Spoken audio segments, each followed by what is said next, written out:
Voces de mi ciudad, con Iliana Cervantes Lima. Conversamos en este día con el maestro Gonzalo Godoy. Él es maestro de capilla. Se dice que usted es el último maestro de capilla de Riobamba para el mundo. Cuéntenos su trayectoria, cuéntenos su infancia y sobre todo porque usted forma parte de generaciones de artistas que han aportado acá al Ecuador. En la familia Godoy Carrillo,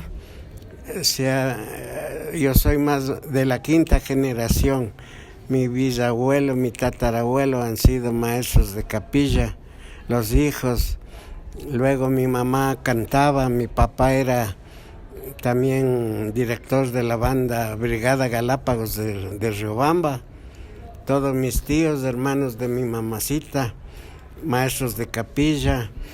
Los hermanos de mi papá también músicos de soplo.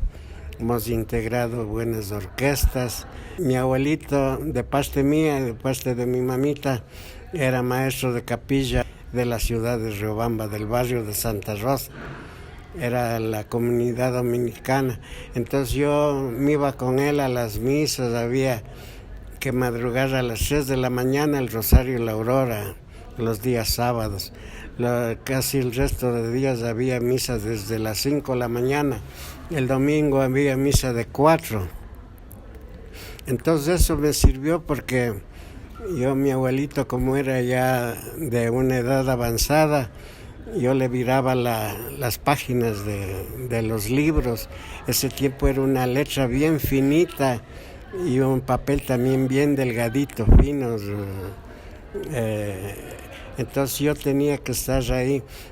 Entonces yo estaba en ese trabajo, yo ya las canciones me sabía de memoria. ¿Qué significa ser maestro de capilla? ¿Por qué es tan importante destacar y que nosotros también recuperemos esta tradición que se realizaba en las iglesias, no solamente de Quito, sino de todo el Ecuador? De todo el mundo católico, porque ser maestro de capilla es en dos personajes irremediables que tiene que haber en un templo para las misas.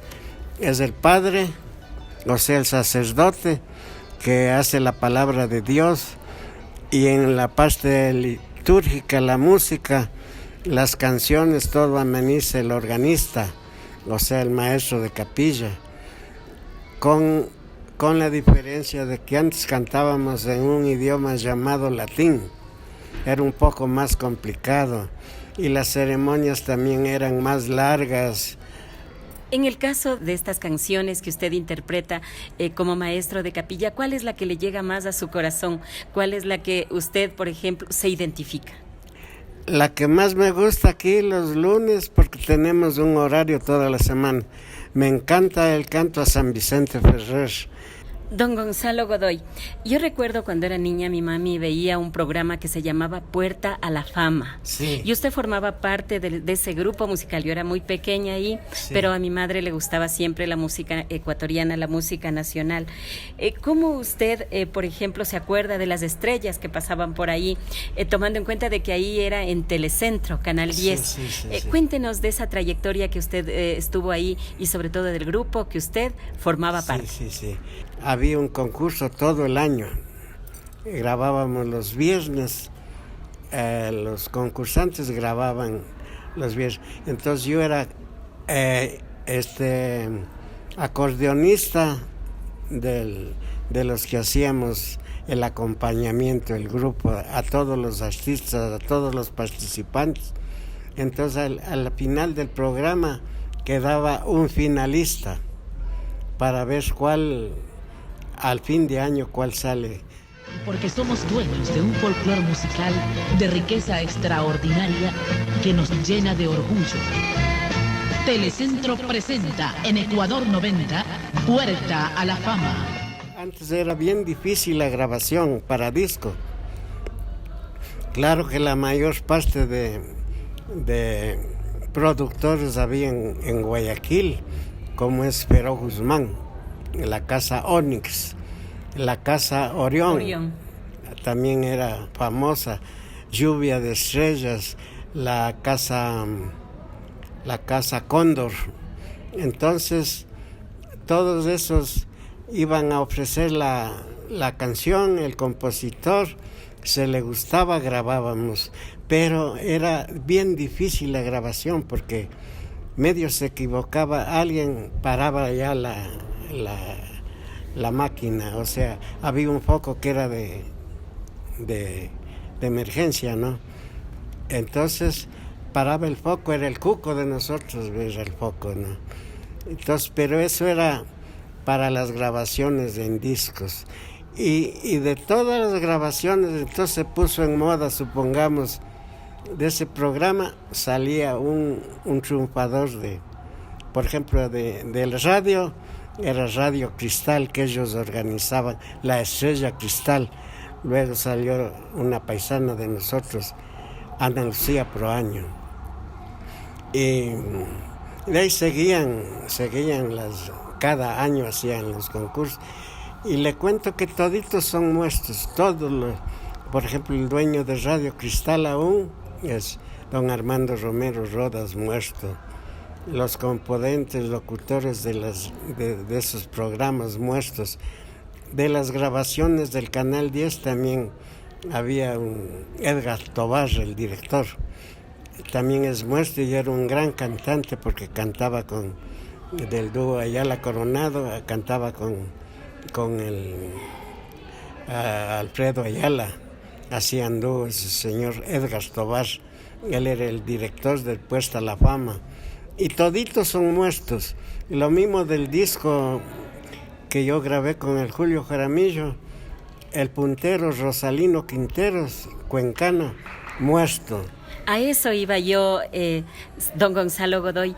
Usted de maestro de capilla a interpretar y ser amigo de uno de los referentes de acá de la música como es Julio Jaramillo y también de Rosalino Quinteros. ¿Cómo se logró esa alianza y cómo ustedes también con JJ hicieron ese pacto cuando si usted muere primero o si él muere primero?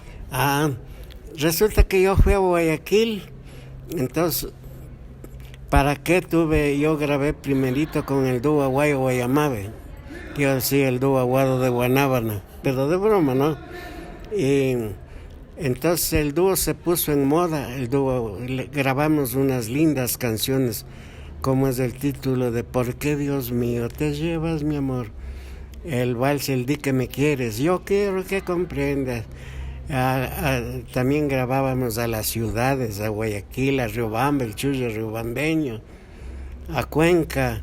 Entonces yo me destacaba en las grabaciones.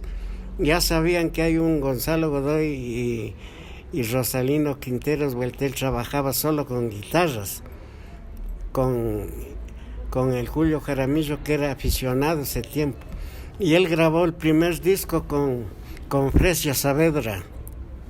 Grabó el primer disco. Pobre mi madre querida, ¿qué hará sin mí? Sé que grabaron con Fresia Saavedra y Julio Jaramillo. Como Olimpo Cárdenas estaba en plena moda ese tiempo, vivía en Guayaquil, yo llego ese tiempo a Guayaquil. Entonces hicimos bastante música con Olimpo Cárdenas y cobrábamos bien a los clientes que nos llevaban a las llamadas serenatas, porque hay lugares donde se encuentra para músicos para dar serenos en Guayaquil. Entonces ya se regó la bolita que aquí hay un buen acordeonista. Entonces ahí me llaman a grabar con JJ, que era todavía principiante, pero con gran suerte tuvo éxito las grabaciones que nosotros hicimos. Asimismo, fuimos a un trabajo antes de grabar. Tuvimos un trabajo con un señor papá de Álvaro Novoa. Entonces no nos pagaron y trabajamos hasta bien a la madrugada casi. Y yo tenía una misa de 11 en San Francisco, en Guayaquil. Y digo, asómate para ir a cobrar después de la misa. Así fue. El Julio dice, ¿cómo se llama esa canción que tocaste? Casi me hiciste llorar. Y digo, se llama Las Catacumbas. Dice, qué linda canción. Nos fuimos a cobrar y han estado en lo mejor, ahí almorzamos, siga la música. Entonces ya tarde, bien tarde, nos hicieron un buen cheque. Fuimos a cambiar el cheque de un amigo a un restaurante. Ahí hicimos un pacto de que seguía, que linda música. Y entonces ahí hicimos el pacto con Julio Jaramillo, que cuando él muera yo le fuera a tocar.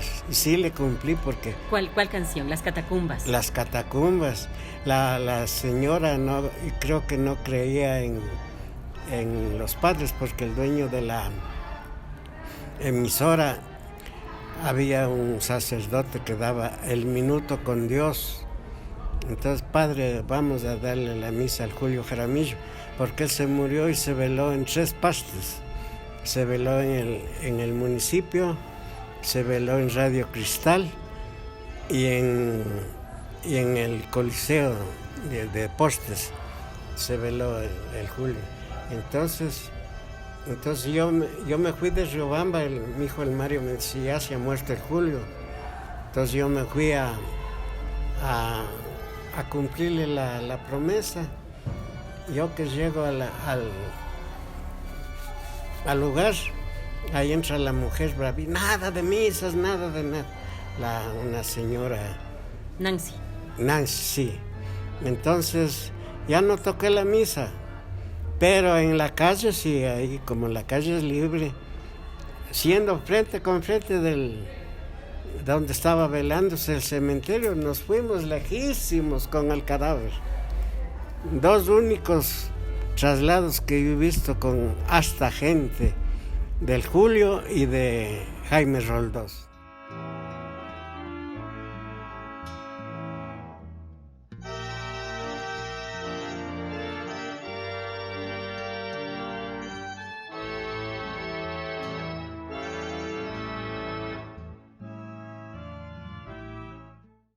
usted es acordeonista, es pianista, es compositor, es un referente de la provincia de Chimborazo, un referente de acá del Ecuador.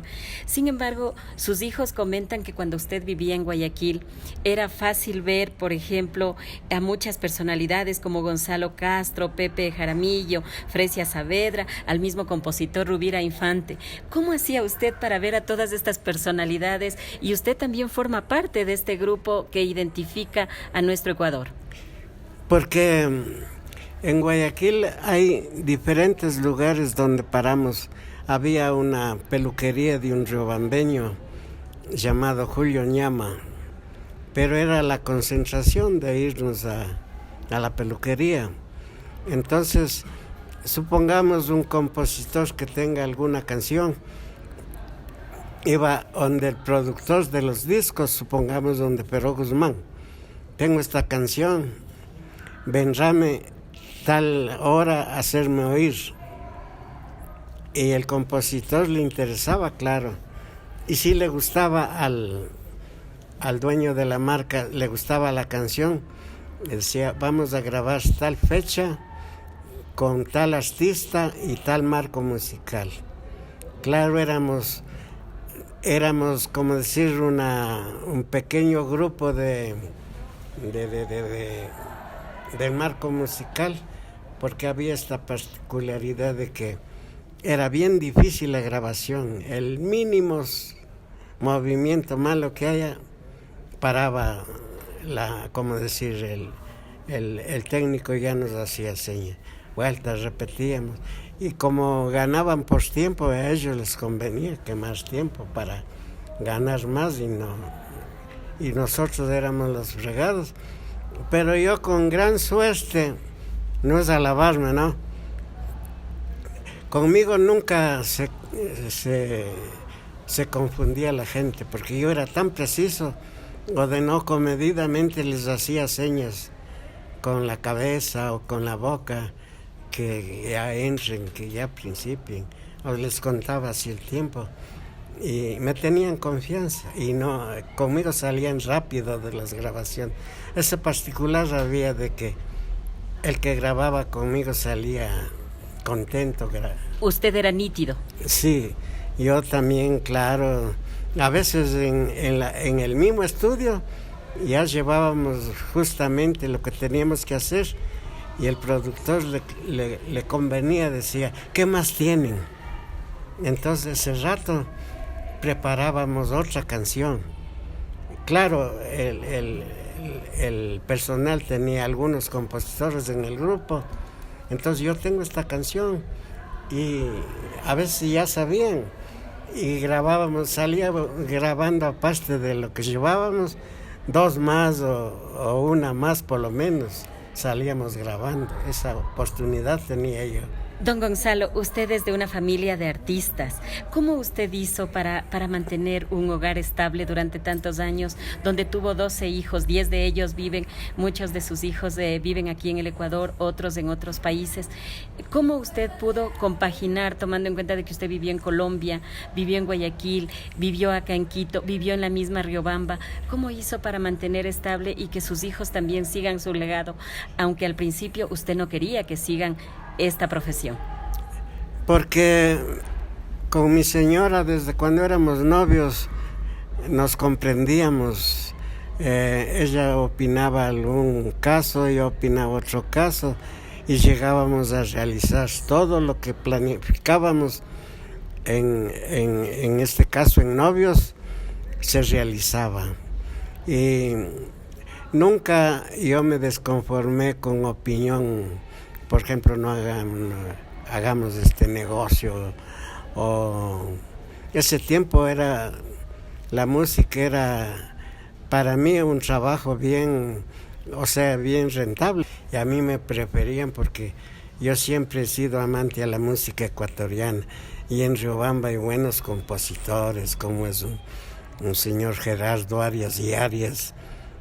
Señor Gonzalo Godoy, entonces ya para finalizar, ¿cuál ha sido su legado, cuál ha sido su sueño y cuál es también su meta en cumplir?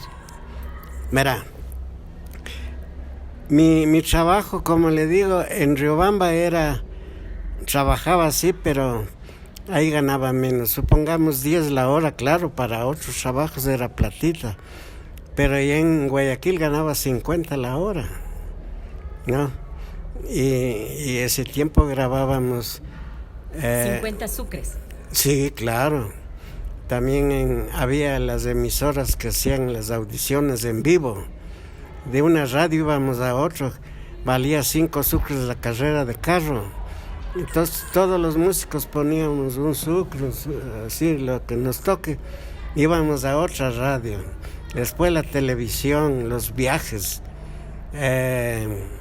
Todo lo que es música, entonces para mí era rentable, y llegaba a la casa, o ese tiempo había nada más que el transporte, lo más del tren. Entonces yo tenía unos ferroviarios que llegaban a Durán, y mi mamacita vivía en Durán, decía, se va tal fulano mañana. Yo mandaba el dinero vuelta, ese dinero mandaba encargando con los porteros del ferrocarril. Entonces mi señora cogía, porque ahí la costumbre en Riobamba de hacer la feria los sábados.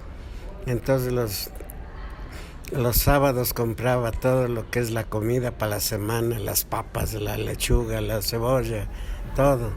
Entonces el diario vuelta era para la carne, para todo, y yo no me despreocupaba. Entonces ahí marchaba bien la familia. Yo era bien organizado, ¿no?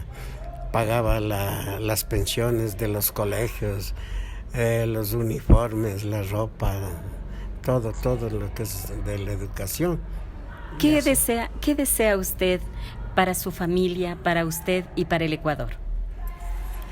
Yo lo deseo con toda mi alma, con todo mi corazón. Que haya trabajo, que se dediquen a trabajar, que hagan cosas buenas, que no se desperdicien en el licor, que el bien es para la familia, que sean consecuentes con las esposas, con los hijos más que todo, y que trabajen tan solo con ese fin. Entonces arriba del ánimo es cuando se tiene ese proyecto de que siga la familia prosperando y el Ecuador entero. Muchas gracias por esta entrevista. Muchas gracias también, le agradezco.